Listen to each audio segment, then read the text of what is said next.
Então, galera, vamos mais uma aula, uma de revisão sobre o que nós vimos na sala de aula com relação aos modelos atômicos, a concepção da estrutura do nosso átomo. Tá? Então, para iniciar, a gente vai falar um pouco da concepção da natureza da matéria. Eu tenho que lembrar que essa concepção ela iniciou lá no tempo da Grécia Antiga, né? Entre 460, né? E 370 a.C., aí com o filósofo Demócrito e Leucipo, né? Que imaginou que a matéria era formada por pequenas partículas indivisíveis. Eu tenho que lembrar que essa concepção aí eram apenas pensamentos filosóficos sem embasamento em nenhum tipo de experimento, né? Eu cansei de debater essa questão na sala de aula, lembrando sempre que na Grécia Antiga foram apenas pensamentos filosóficos, né? Não tivemos nenhum aparato de experimento. Então, a palavra átomo ela surge do grego dia, que é não, e tomos, que vem de pedaços. Então, foi daí que surgiu a palavra átomos.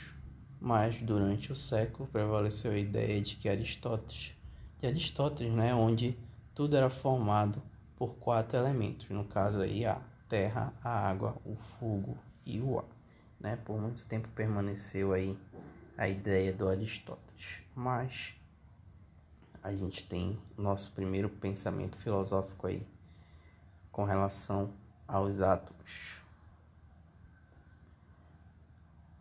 E aí eu tenho alguns tipos de leis ponderais que serviram como embasamento para o nosso primeiro modelo atômico, já elaborado pelos cientistas.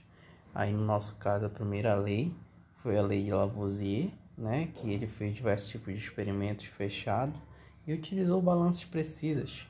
E ele concluiu o seguinte, que no interior do recipiente fechado a massa não varia, qualquer que seja as transformações que venham a ocorrer. Essa lei ficou conhecida como lei da conservação de massa. Tem uma frase bem característica dessa lei, que é que na natureza nada se perde, nada se cria, tudo se transforma. Ok? Outra lei ponderal foi a lei de Proust, que concluiu com diversas experiências que uma determinada substância composta é formada por substâncias mais simples, né? Unidas entre uma mesma proporção em massa. Essa lei ficou conhecida como lei das proporções definidas.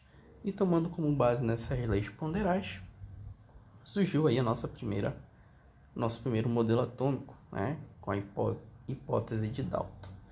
Levando em consideração lá, como eu já falei, as leis ponderais, o Dalton, né, John Dalton, imaginou uma nova teoria que estabelecia alguns postulados. Os postulados de Dalton eram os seguintes: os elementos são constituídos por átomos indestrutíveis e indivisíveis. Os átomos de um mesmo elemento são iguais em todas as suas qualidades, inclusive na massa. Átomos de elementos distintos apresentam propriedades e massas distintas. E na natureza existe um número pequeno de átomos diferentes entre si que se combinam formando átomos compostos numa proporção física ou em uma relação numérica simples quando formam mais de um composto. Aí eu tenho o nosso primeiro modelo atômico, né? O modelo atômico de Dalton, que vem a ser uma esfera indestrutível, indivisível, né? Maciça, era conhecida como bola de bilhar, né? O modelo atômico de Dalton, conhecido como bola de bilhar. O nosso primeiro modelo atômico aí. E com a evolução dos modelos atômicos, né? Eu tive aí a descoberta da condutividade elétrica, os raios-x e a radioatividade. Aí em 1884, o Auguste Arrhenius, né? Ele criou a teoria da dissociação eletrolítica, onde ele conheceu os íons positivos e os íons negativos que iriam conduzir a corrente elétrica, né? Indicavam que poderiam haver uma divisibilidade no nosso átomo, né? Já que existia aí esses íons positivos e íons negativos no nosso átomo. Então, o primeiro modelo atômico aí que ficou depois de Dalton foi Thomson, graças aos experimentos, né, com os raios catódicos. Thomson ele pegou uma ampola, né, e colocou dentro dessa ampola um gás e botou o gás em altas pressões aí dentro desse gás, dessa ampola ele botou dois eletrodos que eu chamo de positivo e negativo, que vem a ser o meu cátodo e o meu ânodo, né? O ânodo vem a ser o positivo e o cátodo vem a ser o negativo. O que o Thomson ele deduziu desse experimento, né, que ficou conhecido como raio catódico, sendo que foram desviados devido à atração pelo polo positivo, né? Então, o que Thomson esperava era que esse gás emitisse essa luz quando ele colocasse sobre uma descarga elétrica, né? Então, ele imaginava que esse feixe de luz ele iria seguir uma trajetória retilínea aí, como tem a marcação dos pontos aqui, ó. Vou mostrar para vocês, né? Então, ele imaginou que ele iria essa trajetória aí, né? Mas, para a surpresa dele, o que acabou acontecendo com o raio, ele acabou sendo desviado aqui para o lado do meu eletrodo positivo, né? Então, o que Thomson deduziu? Ele deduziu que se ele tombou para o lado positivo, significa que esse raio, esse feixe de luz, ele era carregado de partículas negativas, né? E tendo essa informação e essa dedução, Thomson bolou um novo modelo atômico, ficou conhecido como modelo de pudim de passas. O modelo atômico de Thomson é esse aí, ainda uma esfera, né? Mas só que agora carregada com cargas, né? Onde a minha massa vinha a ser toda positiva e imerso nele, né, eu teria cargas negativas, aonde seriam iguais, né? A minha carga, para exercer uma neutralidade, as cargas positivas seriam numericamente iguais às cargas positivas. Aí eu já quebraria uma ideia de Dalton. Eu dizia que o átomo ele era indestrutível, indivisível, né? Agora eu já tenho essa poder de dizer que o átomo ele é divisível, né? Já poderia dividir ele nas partículas aí. Depois de Thomson veio o modelo atômico de Rutherford em 1911, né? Ele fez um outro experimento muito importante e pôde aí melhorar a concepção do modelo atômico. Esse experimento ficou conhecido como espalhamento das partículas alfas. Ok? Lembra lá?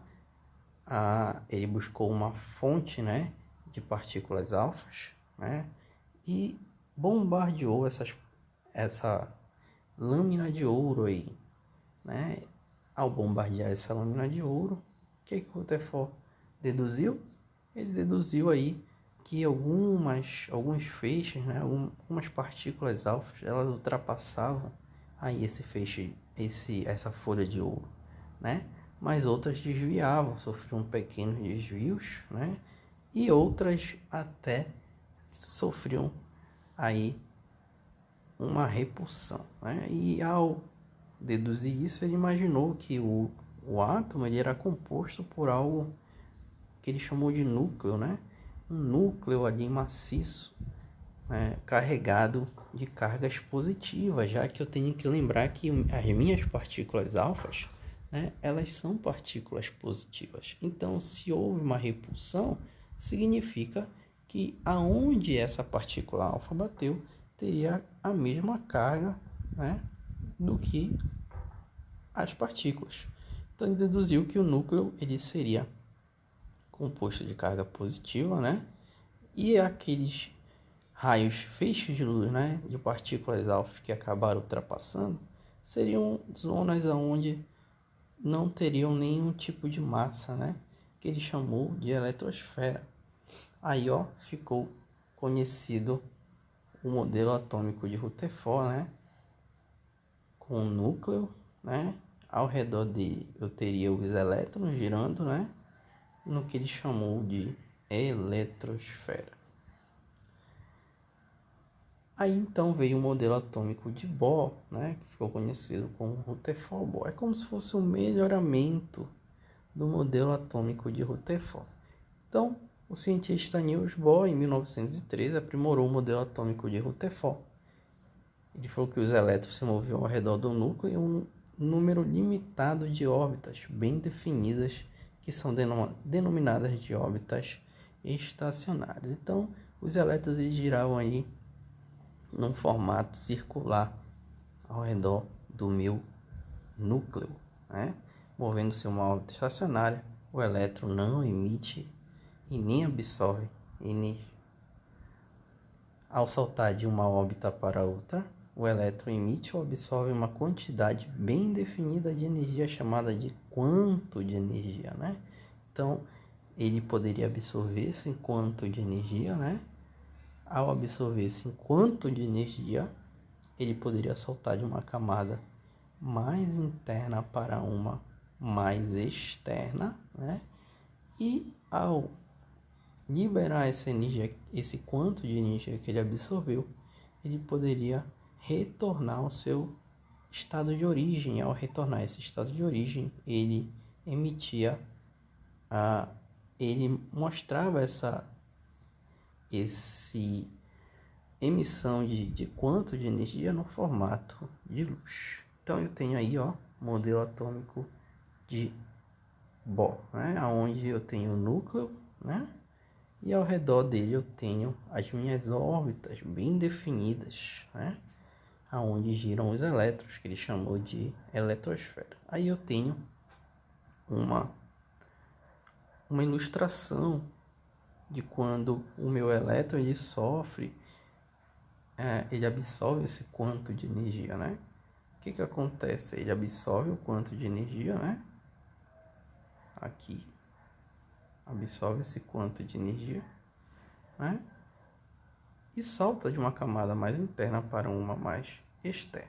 E ao retornar ao seu estado de origem, né, ele acaba emitindo essa radiação no formato de luz, ok? Então, esse modelo atômico foi conhecido como modelo atômico de Bohr. Rutherford é como se fosse um melhoramento do nosso modelo atômico. Níveis de energia, né? Eu tenho que lembrar que são 7, né? Cada nível de energia tem uma denominação que eu vou colocar nessa ordem: K, L, M, N, O, P e Q. Cada camada possui uma quantidade fixa de energia. Eu vou chamar de nível de energia. Cada camada comporta um número máximo de elétrons. Devo lembrar que a camada K ela vai comportar 2 elétrons, a camada L vai comportar 8 elétrons, a camada M vai comportar 18 elétrons, né? A camada N 32, a camada O 32, a camada P vai comportar 18 elétrons e a camada Q vai comportar 8 elétrons, ok? Então, lembra dessa quantidade máxima que cada camada pode comportar. E com relação à identificação do nosso átomo, eu tenho que lembrar que o número atômico, que é representado pela letra Z, né, é o número de prótons que vai existir no núcleo de um átomo. O número de massa vai ser a soma do número atômico e dos números de nêutrons que existem em um átomo. Então, eu tenho a seguinte fórmula, onde o meu número de massa vai ser igual ao meu número atômico mais o número de nêutrons. Se eu quiser achar o número de nêutrons aí, eu posso dizer que N, né, é igual a menos Z, né? Então, se quiser achar um neutro, basta eu pegar um número de massa e diminuir pelo número atômico. Tem um exemplo aí, ó, onde meu número atômico vai ser 11, o número de nêutrons vai ser 12. Então, se eu quiser descobrir um número de massa, basta eu somar aí 11 mais 12, né? Que vai dar um total de 23. Lembra que o elemento químico é o conjunto de átomos com o mesmo número atômico, né? Aonde eu tenho aí esse elemento aí, ó, onde eu posso exemplificar. O X vai ser o meu símbolo, né, do elemento químico, tá? A vai ser a massa, onde eu posso colocar aí a esquerda, né, do meu símbolo. E o Z eu vou colocar embaixo também a esquerda, que vai ser o meu número atômico. Como exemplo, eu tenho o carbono aí 14, número de massa 14, número atômico 6. Vamos lembrar o que são os isótopos, né? Os isótopos são os átomos com o mesmo número de prótons e diferentes números de massa. Então, os isótopos eu tenho a característica aqui deles serem átomos iguais, né? Olha, tenho 3 carbonos, a semelhança deles aí é justamente o meu número atômico, né? E o número de massa vem ser diferente. Os isóbaros são átomos diferentes que vão agora possuir, né, o mesmo número de massa e número atômico diferente. Então, eu tenho aí o carbono e o nitrogênio, onde eles têm o mesmo número de massa, né, mas número atômico diferente. Já os isótopos, né, são átomos diferentes que vão possuir número atômico e número de massa diferente, mas o número de nêutrons será igual. Tem o bório e o berílio, né? Pode notar aí que ele tem número atômico e número de massa diferente. Ambos têm número atômico e número de massa diferente.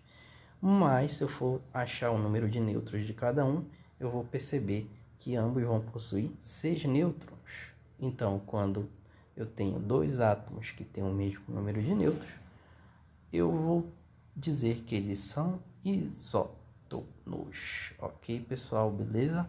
Então, espero que dê para entender aí a nossa revisãozinha com relação ao que a gente viu na sala. Então, até uma próxima oportunidade.